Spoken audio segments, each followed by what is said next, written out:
नमस्कार दोस्तों। आज हम लोग बिहार बोर्ड के हिंदी गोधूली भाग 2 पढ़ने वाले हैं। जो 3 नंबर एक्सरसाइज है, भारत से हम क्या सीखे। भारत से हम क्या सीखे, इसके लेखक का नाम है मैक्स मुलर, जो आपको पता होगा। और पहले नंबर पार्ट आप लोग देखे होंगे, जिसका पार्ट 1 में पूरी लेक्चर है। इसमें हम लघु उत्तरीय और दीर्घ उत्तरीय क्वेश्चन आंसर कराने वाले हैं। पार्ट 2 है ये, पार्ट 2 और पार्ट 3 फिर मिलेगा। ये पार्ट 2 आपको है, पार्ट 3 मिलेगा, जिसमें पूरे के पूरे ऑब्जेक्टिव आपको मिलने वाला है। चलिए पार्ट 2 में हम लोग चलेंगे। एक कक्षा 10th के हिंदी बिहार बोर्ड मैट्रिक या 2024 में एग्जाम देने वाले विद्यार्थी हैं, उनके लिए खास तौर पे बनाया गया है। जो 3 नंबर पार्ट हम लोग पढ़ रहे हैं, भारत से हम क्या सीखे। आपको बताते चले कि हम लोग जैसे ही हिंदी कंप्लीट करते हैं, उसके बाद संस्कृत पूरा कंप्लीट हो जाएगा, और साइंस, सोशल साइंस वगैरह इसके बाद जो है वो सारा चीज आपका तैयारी कराया जाएगा। जैसे धीरे धीरे करके जैसे चलेगा वैसे चलेगा। क्रैश कोर्स आपका रक्षाबंधन के बाद आपका चालू हो जाएगा, जिसमें आपको एक दिन में लगभग 2 से 3 घंटा आपका क्लास होगा, और उसमें आपको पूरा का पूरा कवर कर लिया जाएगा। क्रैश कोर्स यानी कि दिसंबर या जनवरी होते होते तक पूरा कोर्स भी खत्म कर दिया जाएगा। ये शुरू से होगा, क्रैश कोर्स होगा जो, और ये बिल्कुल फ्री होगा। चलिए हम लोग शुरुआत करने वाले हैं, यानी कि 1 नंबर पार्ट से हम लोग शुरू करेंगे, यानी क्वेश्चन नंबर 1 से शुरू करेंगे। देखिए क्वेश्चन नंबर 1 में हम आपको बताते चले कि सबसे पहला नंबर क्वेश्चन जो है, उस तरह से पूरी क्वेश्चन का आंसर, और आपके जुआन पे साथ साथ आप लोग अगर कॉपी लेकर के बैठ रहे हैं तो नोट कॉपी भी बनाते चलिएगा, क्वेश्चन आंसर के साथ में लेक्चर का भी और ऑब्जेक्टिव का भी, ताकि आपको भविष्य में यानी कि 2-4 महीने 5 महीने के एग्जाम के टाइम में आपको याद करने के लिए या पढ़ने के लिए ये आपको काम आएगा। नहीं तो अगर नहीं बनाते हैं तो फिर यूट्यूब से वीडियो मेरा देख लीजिएगा। वीडियो अगर देखते हैं उसके साथ में आपका ये कंप्लीट होते जाएगा, और रिविजन भी साथ साथ होते जाएगा। 1-2 बार वीडियो जरूर देखिएगा, ऐसे आपको याद होगा। और साथ में लोगों के साथ में शेयर भी कीजिएगा, ताकि मेरा परिवार है वो थोड़ा सा और वृद्धि कर सके। मेरा परिवार वैसे भी 300 प्लस में है और आगे भी बढ़ते रहेगा। चलिए आगे हम लोग चलेंगे। पहला नंबर क्वेश्चन से शुरुआत करते हैं। कहता है कि समस्त भूमंडल, समस्त मतलब पूरे, भूमंडल मतलब पृथ्वी होता है। भूमंडल के मतलब क्या होता है, पृथ्वी, यानी पूरे पृथ्वी में सर्वविध संपदा और प्रकृति सौंदर्य, यानी प्रकृति का सौंदर्य यानी सुंदरता से परिपूर्ण यानी कि भरपूर देश भारत है। कहता है कि पूरे दुनिया में सभी चीजों में, एकदम पूरे चीज में, सभी चीज में सौंदर्य सबसे खूबसूरत जो चीज है वो क्या है, भारत है। सबसे खूबसूरत वो है, वो क्या है, भारत है। और लेखक ने ऐसा क्यों कहा है कि पूरे दुनिया में सबसे खूबसूरत, प्रकृति के सौंदर्य से सबसे खूबसूरत है वो भारत है। लेखक ने ऐसा क्यों कहा है, जानेंगे कि लेखक ने क्यों कहा। कहता है क्या कि लेखक कहते हैं कि लेखक ने जब भारत की यात्रा की, लेखक जब भारत में घूमने के लिए आए, भारत की यात्रा किए, तब उसने भारत को स्वर्ग जैसा महसूस पाया, यानी स्वर्ग जैसा उसको पाया, यानी स्वर्ग जैसा महसूस किया। जब भारत में यात्रा किए, कौन, लेखक ने, मैक्स मुलर ने जब भारत की यात्रा किए, तब उन्होंने भारत को कैसा पाया, एक स्वर्ग जैसा पाया। कि स्वर्ग यानी कि पूरे पृथ्वी पर स्वर्ग की तरह जो दिखा वो भारत दिखा। कहता है कि यहाँ के रीति रिवाज, इतिहास, रहन सहन, भाषा, साहित्य और पुरातत्वों को देख करके अत्यंत खुश हुआ। अत्यंत यानी बहुत ज्यादा क्या हुआ, खुश हुआ। इसलिए लेखक ने कहा कि समस्त यानी कि पूरे पृथ्वी पे, समस्त भूमंडल यानी पूरे पृथ्वी पे, पूरे धरती पे, पूरे दुनिया में सर्वविध संपदा, सभी चीज से संपन्न और प्राकृतिक संपन्न से, प्राकृतिक सौंदर्य से, प्राकृतिक यानी नेचुरल ब्यूटी से, यानी नेचुरल खूबसूरती में ये सबसे पूरा भरा पूरा परिवार यानी भरा पूरा देश है। यानी पूरे देश में सबसे खूबसूरत देश जो है वो कौन है, भारत देश है। क्लियर। यानी लेखक के बारे में कहता है कि लेखक क्यों कहे कि भारत है जो पूरे देश में यानी पूरे पृथ्वी पे सबसे स्वर्ग जैसा है और सबसे खूबसूरत है। जब लेखक भारत की यात्रा करने आया, तब यहाँ पर पाता है कि वो स्वर्ग जैसा पाता है। कैसा पाता है, स्वर्ग जैसा पाता है। कि स्वर्ग की तरह जो हम देखे वो किसको देखे, भारत को देखे, जो सभी चीज में, रहन सहन में, यहाँ तक के रहने के रीति रिवाज, संस्कार में, सब चीज में सबसे आगे, सबसे अव्वल पूरे दुनिया से था।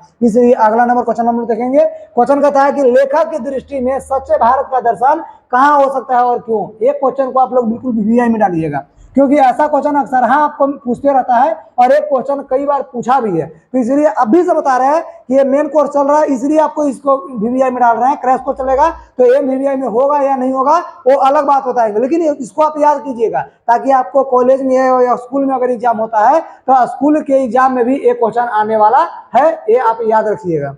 चलिए देखिए क्या कहता है कि लेखक की दृष्टि में सच्चे भारत का दर्शन कहाँ हो सकता है और क्यों।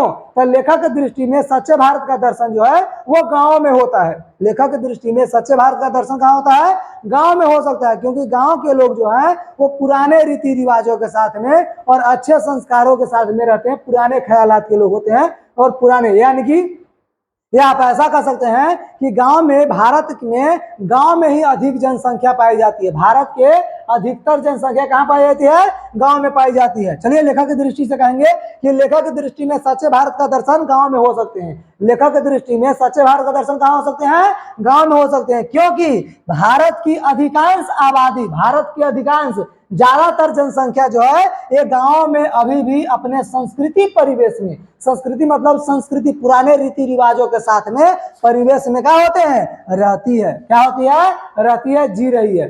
क्लियर। चलिए अगला नंबर क्वेश्चन देखेंगे। क्वेश्चन नंबर क्या है, 3 नंबर क्वेश्चन क्या कहता है कि भारत को पहचान सकने वाली दृष्टि की, भारत को पहचान सकने वाली दृष्टि की आवश्यकता किनके लिए वांछनीय है और क्यों।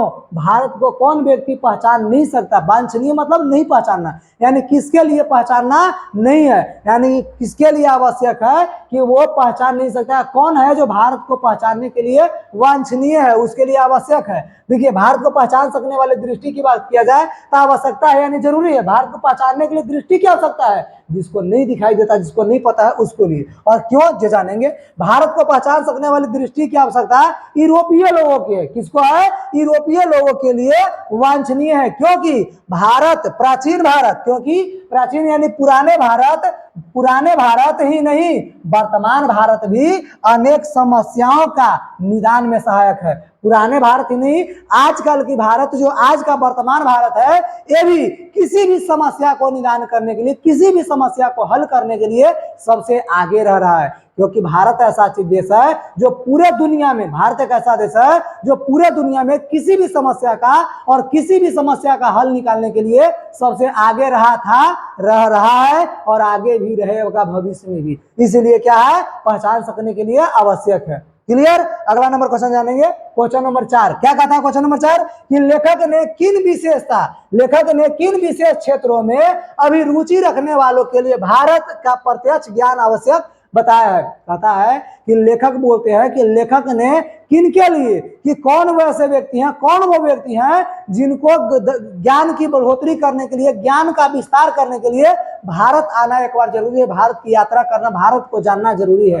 तो ये किसके बारे में कहते हैं, उनके बारे में कहते हैं जो यहाँ पर आकर के अपने इंजीनियरिंग के क्षेत्र में, डॉक्टरी के क्षेत्र में, चिकित्सा के क्षेत्र में, यहाँ तक राजनीति के क्षेत्र में, यानी किसी भी क्षेत्र में अपना ज्ञान का प्रसार करना चाहते हैं, वो एक बार भारत का दर्शन अवश्य करें। ये बात लेखक कहते हैं। क्या कहते हैं कि लेखक भूविज्ञान, वनस्पति विज्ञान, जीव विज्ञान, पुरातत्व और दैवत्व विज्ञान, भाषा विज्ञान, इतिहास, कानून, साहित्य आदि में रुचि रखने वाले, अभिरुचि रखने वाले के लिए भारत का प्रत्यक्ष ज्ञान आवश्यक है। भारत को एक बार दर्शन करना, भारत को ज्ञान करना, सामने से, प्रत्यक्ष मतलब सामने से आकर के इसका दर्शन करना बिल्कुल आवश्यक है। अगर इसका अगर दर्शन करता है सामने से, प्रत्यक्ष से, तो उसका ज्ञान बहुत चरगुना पचगुना नहीं बल्कि दिन गुना जैसे होता है कि दिन दुगुना रात चौगुना जैसे बढ़ता है, उस तरह से उसका ज्ञान का प्रसार होगा जब भारत का दर्शन करेगा तब। क्लियर। अगला नंबर क्वेश्चन देखेंगे। अगला नंबर क्वेश्चन क्या कहता है, 5वां नंबर क्वेश्चन की लेखक ने वारेन हेस्टिंग्स से संबंधित किस दुर्भाग्यपूर्ण घटना का हवाला दिया और क्यों। आपको बता दें कि वारेन हेस्टिंग्स जो है, जब हमारा देश गुलाम था, जब हमारा देश गुलाम था, तो वारेन हेस्टिंग्स नाम का एक व्यक्ति थे जो हमारे देश का एक क्या था, अफसर था। क्या था, अफसर। जब ये हमारे देश में था, अफसर था, उस समय हमारा जो काशी हुआ, यानी कि काशी के पास में, यानी कि वाराणसी के पास में एक गांव में उनको 172 दारिस नाम के सोने का सिक्का का एक बहुत बड़ा घड़ा मिला था, और उसको इन्होंने कहाँ भेज दिए थे, अपने देश भेज दिए थे, यानी इंग्लैंड में भेज दिए थे। और इंग्लैंड वासियों को, इंग्लैंड का जो अध्यक्ष था उसको ये नहीं पता था कि 172 दारिस नामक सोने का जो सिक्का है इसका क्या महत्व है, और उसको गला दिया था और गला करके उसको बिल्कुल नॉर्मल सोना के जैसा उसको बना दिया था। तब उसको ये घटना का बहुत ज्यादा दुखद हुआ था, यानी दुख पहुंचा था जब ये अपने देश में गया था और जानकारी इसको हुआ कि नहीं 172 दारिस नामक जो सोने का सिक्का है वो तो क्या हो गया, खत्म हो गया। तब उसके बारे में कहता है कि किस दुर्भाग्यपूर्ण क्या वर्णन करता है। जानेंगे कि लेखक ने वारन हेस्टिंग से संबंधित उस दुर्भाग्यपूर्ण घटना का वर्णन करते हैं जिसमें वाराणसी के निकट यानी वाराणसी के पास में एक गांव होता है, वहां पर 172 दारिस नाम के सोने का सिक्का मिलता है। 172 दारिस नाम के सोने का सिक्का मिलता है। कहता है कि यह सिक्के ईस्ट इंडिया कंपनी के पास भेज दिया जाता है, यानी इंग्लैंड भेज दिया जाता है। ईस्ट इंडिया कंपनी के पास में कहा, इंग्लैंड भेज दिया जाता है। कहता है ताकि वह दुर्लभ वस्तुओं में गिना जा सके। दुर्लभ मतलब सबसे कीमती वस्तुओं में और सबसे चमत्कारी, यानी सबसे कह सकते हैं कि वो अथी में रत्नों में गिना जा सके, इसलिए उसको वहां पर भेज दिया गया था। कहता दुर्लभ वस्तुओं में गिना जाए इसलिए वो कहां भेज दिया था, इंग्लैंड भेज दिया था। लेकिन कंपनी के निदेशकों ने, कंपनी के जो निदेशक थे, जो डायरेक्टर थे, कंपनी के निदेशक डायरेक्टर ने इसे सामान्य सिक्का समझे कि सामान्य सोना के सिक्का बिल्कुल जनरल जैसे आम जो होते हैं तो आम सोने के सिक्के जैसे, सामान्य सोने के सिक्के जैसे उसको समझ करके उसको गलवा दिया, यानी गला करके पिघला करके और दूसरा कोई वस्तु बनवा दिए। कहता है कि लेखक ने इस घटना का वर्णन इसलिए किया है ताकि ऐसी घटना दोबारा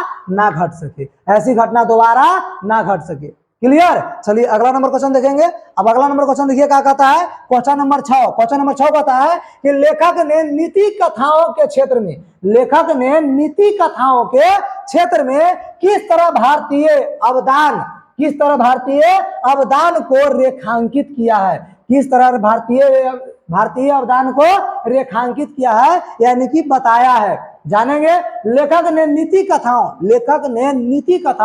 जो राजनीतिक यानी कोई भी नीति कंत यानी कि षड्यंत्र वगैरह रचना हो या किसी भी रचना हो तो उन सभी का जो कथा होता है या नीति कथा या राजनीति का कोई कथा हो तो किसी कथाओं के क्षेत्र में भारत का योगदान इससे रेखांकित किया गया है, यानी कि भारत का योगदान सबसे आगे रहा है किसी भी चीज में के कथा में हो, यानी चाहे तो वो राजनीति का क्षेत्र हो या कूटनीति का क्षेत्र हो या किसी भी नीति का क्षेत्र हो, उसमें सबसे आगे रहा है जो भारत का क्या रहा है, कथा रहा है। तो कहता है कि लेखक ने नीति कथाओं के क्षेत्र में भारत के योगदान को इस तरह रेखांकित किया, इस तरह से क्या किया, रेखांकित किया कि समय समय पर अनेक नीति कथाएं भारत से पश्चिम की ओर आती रही। भारत से कहां आती रही, भारत से पश्चिम की ओर आती रही नीति कथाएं। कहता है कि इन कथाओं से यूरोप में नव जीवन का संचार हो चुका। इस जीवन से क्या हो चुका, नव जीवन मतलब नए जीवन का,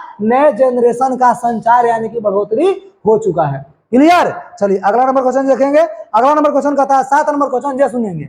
7 नंबर क्वेश्चन कहता है कि भारत के साथ यूरोप के व्यापारिक संबंध में प्राचीन प्रमाण लेखक ने क्या दिखाए। कहता भारत के साथ यूरोप के व्यापारिक संबंध यानी भारत और यूरोप के जो बीच में जो व्यापार का जो संबंध है उसको किस तरह से दिखाया है, उसको प्रमाण के साथ में लेखक के बारे में बताना है। अब जानेंगे कि भारत के साथ यूरोप के व्यापारिक संबंध को प्राचीन यानी पुराने प्रमाण को लेखक ने बाइबल और शाहनामा में दिखाए हैं। बाइबल और शाहनामा देखिएगा तो उन दोनों में आपको यूरोप और भारत के बीच का जो व्यापार का जो संबंध है उन सभी का वर्णन आपको किसमें दिखता है, बाइबल में और शाहनामा में आपको मिल जाएगा।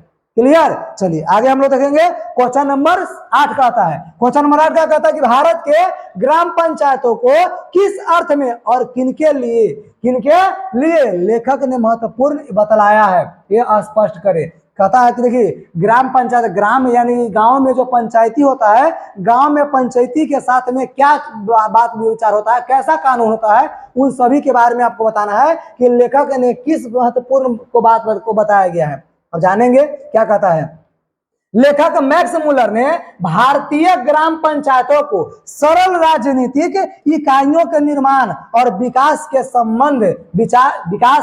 संबंध प्राचीन युग के कानून को पुरातन रूपों के बारे में अनुसंधान किया है। अनुसंधान मतलब होता है, आप कह सकते हैं खोज, और नहीं तो इसको कह सकते हैं कि कुछ पुरानी बातों को सुधार करना। क्या करना? सुधार करना। अनुसंधान माने का होता है सुधार करना। अनुसंधान माने का होता है सुधार करना, यानी पुरानी जो कानून है उसको फिर से सुधार करना या नए नए कानून उसमें ऐड करना, ये होता है अनुसंधान करना। क्लियर? देखिए क्या कहता है कि गांव के जो लोग होते हैं, गांव में जो पंचायती होता है, ग्राम पंचायत के बीच में जो पंचायती होता है, जिस तरह से कानून बनाया रहता है, उस कानून व्यवस्था को सबसे प्राचीन, सबसे पुराना कानून माना गया है। सबसे पुराना कानून माना गया है, और उसमें, उस कानून में कुछ नए नए कानून को ऐड किया गया है, यानी अनुसंधान किया गया है। क्या किया गया है?